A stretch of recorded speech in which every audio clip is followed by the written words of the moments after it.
కథలో ఫర్ కిడ్స్కి స్వాగతం. అనగనగా ఒక పెద్ద అడవి ఉండేదనమాట.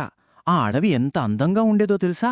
అంతా పచ్చని చెట్లు, రంగురంగుల పువ్వులతో భలే ఉండేది.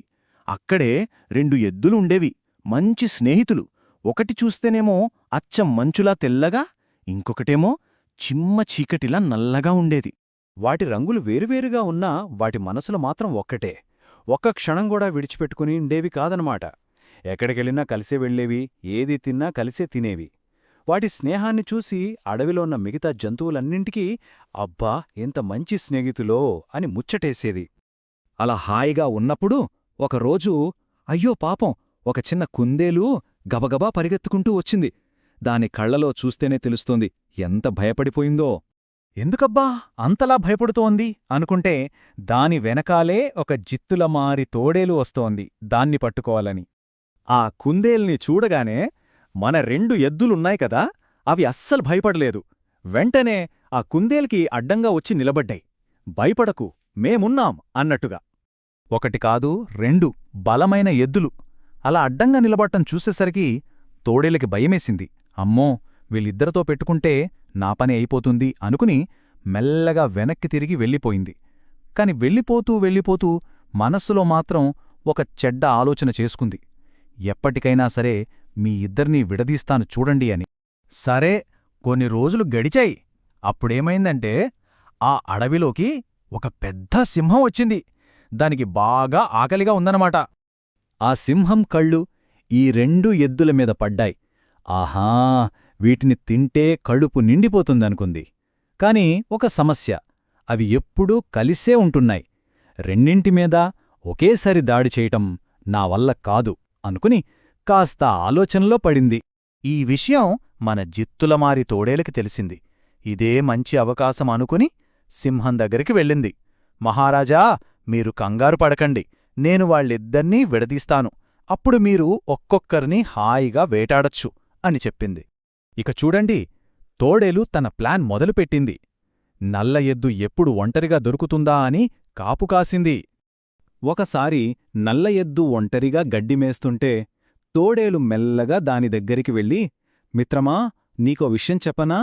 నీ స్నేహితుడున్నాడు చూడు, ఆ తెల్ల ఎద్దు, నీకు కనపడకుండా మంచి మంచి గడ్డి అంతా తనే తినేస్తున్నాడు. అంతేకాదు, నీ గురించి అడవిలో ఉన్న జంతువులన్నింటి దగ్గర చెడ్డగా చెబుతున్నాడు తెలుసా అని లేనిపోనివన్నీ చెప్పింది. పాపం నల్ల ఎద్దు మొదట అస్సలు నమ్మలేదు. ఛ, నా స్నేహితుడు అసలు అలాంటివాడు కాదు అంది. కాని తోడేలు ఊరుకోలేదు. అదే మాట పదే పదే మళ్ళీ మళ్ళీ చెప్పేసరికి నల్ల ఎద్దు మనసులో ఎక్కడో ఒక చిన్న అనుమానం మొదలైంది. అప్పుడు తోడేలు, నమ్మడం లేదా? అయితే నాతోరా, అసలు నిజమేంటో నీ కళ్లతోనే చూపిస్తాను అని చెప్పి నల్ల ఎద్దుని ఒక చీకటి గుహ దగ్గరికి తీసుకెళ్ళింది. నల్ల ఎద్దు గుహ దగ్గరికి వెళ్ళగానే అంతే, అందులో దాక్కున్న సింహం గభాలున దానిమీదకి దూకింది. అయ్యో, అప్పుడు అర్థమైంది నల్ల ఎద్దుకి ఇదంతా తోడేలు చేసిన మోసమని. కాని కథ ఇక్కడితో అయిపోలేదు.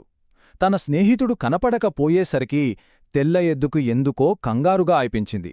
ఏదో ప్రమాదం జరిగిందనిపించి వెతుక్కుంటూ అటువైపే వచ్చింది. సరిగ్గా అదే సమయానికి మెరుపులా అక్కడికి దూసుకొచ్చింది. వచ్చి రావడంతోనే తన వాడి కొమ్ములతో సింహం మీద గట్టిగా దాడిచేసింది. తన స్నేహితుణ్ణి కాపాడింది. చూశారా, నిజమైన స్నేహమంటే కష్టంలో కూడా తోడుండటమే కదా. తన స్నేహితుడలా రావడం చూసి నల్ల ఎద్దుకు కూడా ఎక్కడ లేని ధైర్యం వచ్చేసింది. అంతే, ఇక ఇద్దరూ కలిసిపోయారు. ఒక్కటై సింహాన్ని తోడేలుని ఎదుర్కోవడం మొదలుపెట్టారు. ఇద్దరూ కలిస్తే ఎంత బలమో కదా. ఆ 2 ఎద్దుల బలం ముందు సింహం, తోడేలు నిలబడలేకపోయాయి. అమ్మో బాబోయ్ అనుకుంటూ ప్రాణాల అరచేతిలో పెట్టుకుని అడవిలోంచి పారిపోయాయి. అంతా అయిపోయాక నల్ల ఎద్దుకి చాలా బాధేసింది. తలదించుకుని తెల్ల ఎద్దు దగ్గరికి వెళ్ళి, నన్ను క్షమించు మిత్రమా, ఎవరో చెప్పిన మాటలు విని నిన్న అనుమానించాను అని చెప్పింది. అప్పుడు తెల్లెద్దు తెలుసా ఏవందో? నవ్వి, అయ్యో పర్లేదు మిత్రమా, ఇలాంటి కష్టాలు వచ్చినప్పుడే కదా మన స్నేహం ఎంత బలమైనదో మనకి తెలిసేది అని తన స్నేహితుడిని ఓదార్చింది. ఆ రోజు తర్వాత వాళ్ల స్నేహం ఇంకా ఇంకా బలపడింది తెలుసా. ఇక అప్పట్నుంచి ఆ అడవిలో ఏ జంతువు వాళ్ల జోలికి రావడానికి కూడా భయపడేది.